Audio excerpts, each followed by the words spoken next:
Hello dear students, we are back with a new video and today's topic is average. तो average एक ऐसा topic है जिसको हम और भी काफ़ी सारे चैप्टर्स में यूज़ करते हैं। जैसे अगर आपसे बोला जाए कि एवरेज निकालना है आपको नेचुरल नंबर्स का, नेचुरल नंबर जो कि 1 से स्टार्ट होता है, 1 2 3 4 सो ऑन। तो आपसे अगर ये बोला जाए कि sum of N natural numbers आपको फाइंड आउट करना है, तो उसका फॉर्मूला होता है हमारे पास n N plus one by two. ठीक है। अब अगर मुझे एवरेज निकालना है तो एवरेज जैसा कि आप लोग पहले भी पढ़ते आए हो, इसको मीन भी बोलते हैं। तो अगर मुझे मीन निकालना होता है तो हम क्या करते हैं, sum of all observations upon number of observations. तो सम ऑफ ऑब्जर्वेशंस ये था, नंबर ऑफ ऑब्जर्वेशंस एन थे, तो एन से इसको आप डिवाइड करोगे तो आपके पास ये जो है वो नेचुरल नंबर्स का ये आपको मिल जाएगा एवरेज। अब मान लो आपको कोई भी सीक्वेंस है, अब कोई भी अगर आपको सीक्वेंस दे रखा है उसमें आपको टर्म्स मेंशन है और उसका एवरेज निकालने को बोला जा रहा है, तो आप इस मेथड से भी निकाल सकते हो। बस एक चीज ध्यान रखना कि जो गैप है सब्सीक्वेंट एलिमेंट्स के बीच में वो सेम होना चाहिए। तो ये हम निकाल सकते हैं first term plus last term divide में 2।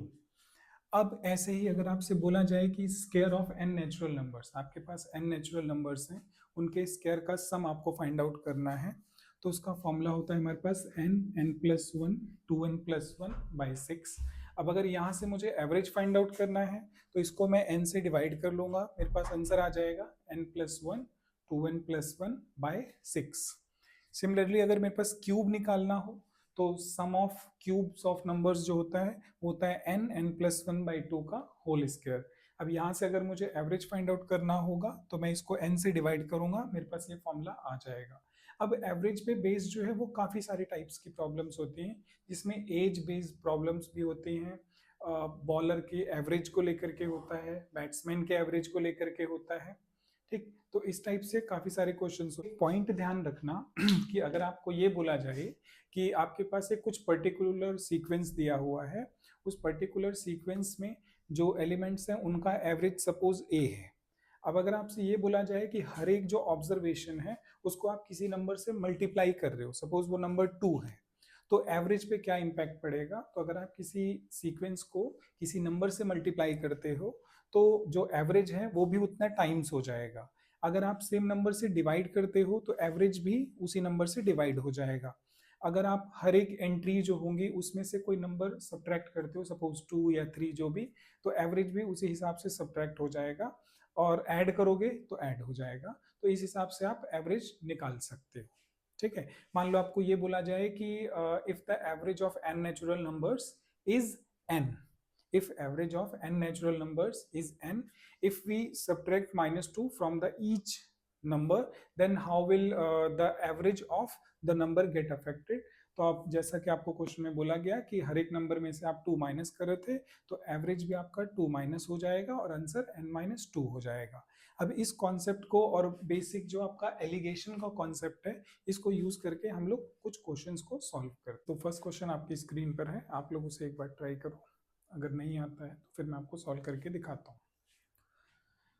अब क्वेश्चन में आपसे बोला गया है कि A B C D E F G ये कॉन्जिक्यूटिव इवन नंबर्स हैं, और जे के एल एम जो है, जे के एल,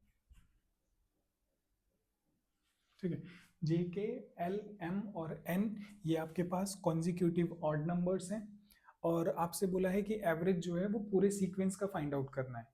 मैंने अभी आपको बताया कि अगर एक पर्टिकुलर गैप के बाद एलिमेंट्स आ रहे हैं, जैसा कि ये एक सीक्वेंस है इवन नंबर का, तो इसमें बीच वाला जो नंबर होगा वो आपका ये होगा।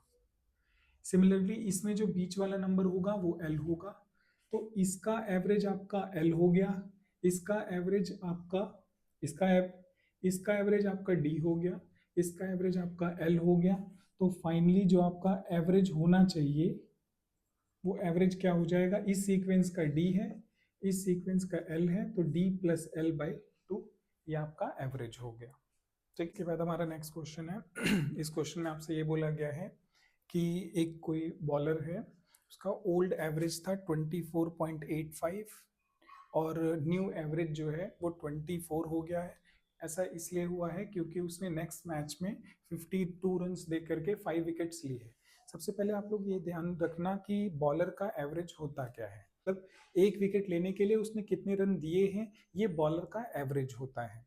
तो आप अगर इसको हम क्या करेंगे, इसको हम लोग सॉल्व करेंगे एलिगेशन मेथड से, जो कि काफ़ी यूजफुल मेथड है। इसमें करते क्या है, सबसे पहले आपका जो ओल्ड एवरेज है आपने वो लिख दिया 24.85। जो फाइनल एवरेज होगा जो कि 24 है वो आपका बीच में आ जाएगा। और इसमें अगर मैं एवरेज बात करूं तो देखो एक विकेट लेने के लिए कितने रन खर्च करने पड़ेंगे, तो बोलोगे 52/5, जो कि आएगा रफली 10.4। तो ये हो गया 10.4 रन। अब हमें करना क्या होता है, इनको सब्ट्रैक्ट करना होता है। बस एक चीज ध्यान रखना, बड़े में से छोटे नंबर को माइनस किया जाएगा। तो ये बड़ा नंबर है, ये छोटा है, माइनस करा 0.85 आया। इसको माइनस कराओगे आप तो 24 में से ये जाएगा तो आपका आ जाएगा 13.60। अब अगर मैं इसका रेशियो फाइंड आउट करूं, देखो ये पॉइंट से पॉइंट हट जाएगा, 17 के टेबल में कैंसिल आउट हो जाएगा, ये 80 ये 5। अब देखो इस पर्टिकुलर मैच में इस पर्सन ने कितनी विकेट ली थी, 5। तो इसका मतलब ये टोटल जो विकेट्स अभी हो गई हैं बॉलर की वो कितनी हो गई, 80। यही आपका रिक्वायर्ड आंसर है। आपसे क्वेश्चन में बोला है कि लास्ट मैच को इंक्लूड करने के बाद टोटल जो बॉलर है उसकी कितनी विकेट्स हुई हैं, तो वो विकेट्स आपके पास 80 हैं। ठीक है, इस पे हम लोग कुछ और क्वेश्चंस करेंगे जिससे आपको ये कॉन्सेप्ट जो है वो क्लियर हो सके।